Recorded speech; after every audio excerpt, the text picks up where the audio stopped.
The time has come. In fact, the time was there long ago, but doesn't matter. In the national consciousness, some things take a little more time to crop up. But the time has come when our country has to actually stand up and say that in our journey from developing to the developed country, first and foremost we have to do is to stand up for our own children, take care of them at the community levels and say that malnutrition is a completely unacceptable fact of life as far as we are concerned. And secondly, we do believe that it is not a problem that is so humongous and that has got such parameters that it cannot be handled. It's a very handleable problem. But the issue is that we all have to put our heads together to work at it. It is not an emotional issue. It is neither a demographic issue. It is not even, to a great extent, 80% of the problem is not even resource related. The problem is only ideas and knowledge related. And time has come when if we profess ourselves to be an educated, developed, going towards developed nations kind of area, then we have to accept that this is a problem which is handleable through knowledge, through information and through good practices. And that is what we have to take it forward. The Poshan Abhiyan that has been launched by Government of India aims exactly at this. We have to bring it in the national consciousness that malnutrition has to be completely eradicated. And it has to be eradicated not only in the present 5 years or 6 years tenure. It's not a political agenda. It's a national agenda where forever we have to put a full stop to this whole issue of malnutrition. And if it requires pumping in more resources, we need to do that at the community level. If it requires infusing more health beneficiaries, if it requires infusing more strengthening of ICDS machinery, we have to give all that it takes and first get malnutrition out of the way. It is also important to know that malnutrition has got various dimensions. It's not a very strategic, one kind of, one shoe fits all kind of a problem. The problem, the concept of malnutrition has various dimensions. The dimensions that we have till now have been very simplistically defined as malnutrition is equal to poverty. It has been the basic concept with all the developing countries. It's not as simple as that, all of you will agree. It is not only or merely a resource-related problem. If it was only a resource-related problem, then at least out of the 1 crore people who live in Mumbai, 75% of us are not poverty-stricken in the real sense of the term, in the sense that we are not starving, there's food for everybody. But the malnutrition by even the stringent of data says it is not less than 25%, and most of the data, if I'm not wrong, international data says that it is pegged at something like 36%. If more than 75% of our population is rich enough to afford food, then why do we have 36% malnutrition in children?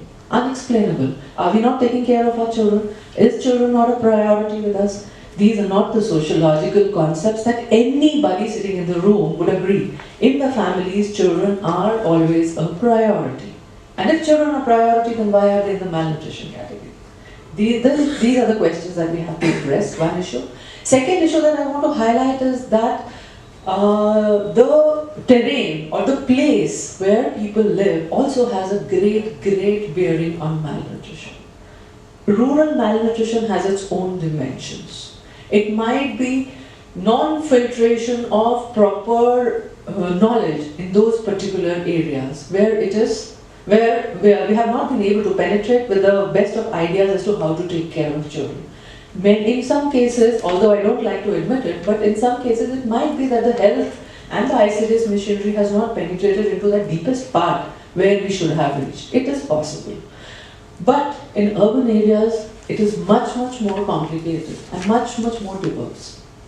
What I need to say is that a mother in the rural areas may not have access to the kind of foods that she would want to feed her children, or she may not have the resources to prepare the food from the raw materials which is available to her. But in urban areas, things are much more complex. Availability of water, availability of cooking space, the time constraints on the mother or the caretaker of the children, the sleep disorders which have a direct bearing on the health and other parameters of the child, developing child. All these issues are urban issues, eminently urban issues. Thankfully, the children in the rural areas are spared all that trauma. But a child who is born weak, or a mother who gives birth to a low birth baby, she faces a completely different set of problems in bringing up a child as compared to a child in the rural areas.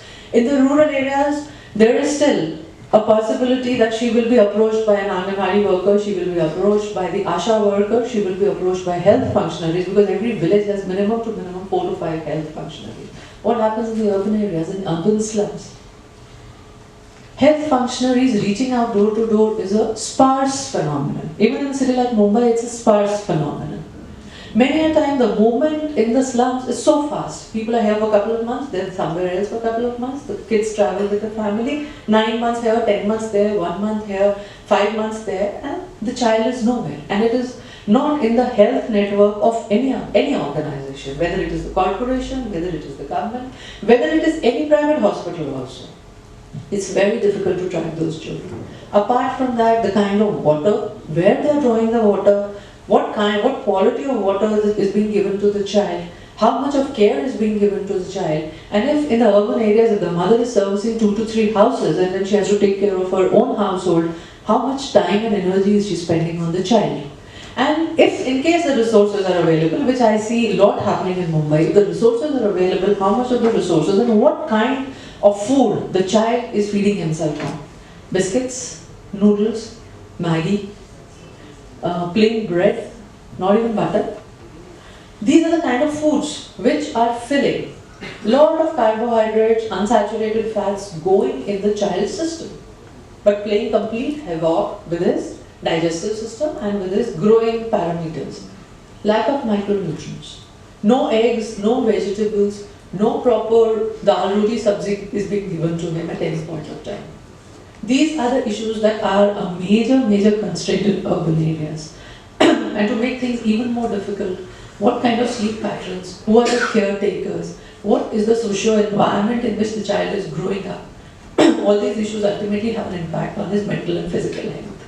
So, urban, I would say, urban issues in malnutrition are much more complex than in the rural areas, and they are not resource related. I think the time has come for all of us to focus in that respect. It is not an individual problem. It is not one child falling sick and one young mother taking care of the child. It is much more than that, and we have to address these issues at the societal levels now. We cannot leave it to individual caretaker. We cannot leave it to the simple individual child. And it's not about number crunching. 36% say 22% pe la dena, IMR kam kar dena. It is not even about number crunching. It is about absolute total population of our country. And that is why with 52% urban population in Maharashtra, it is extremely significant that now we realize this problem in all its dimensions and get about focusing it and solving it from the perspective of that young 22, 23-year-old woman who has got 2 children to take care of, and both of them are not keeping good health.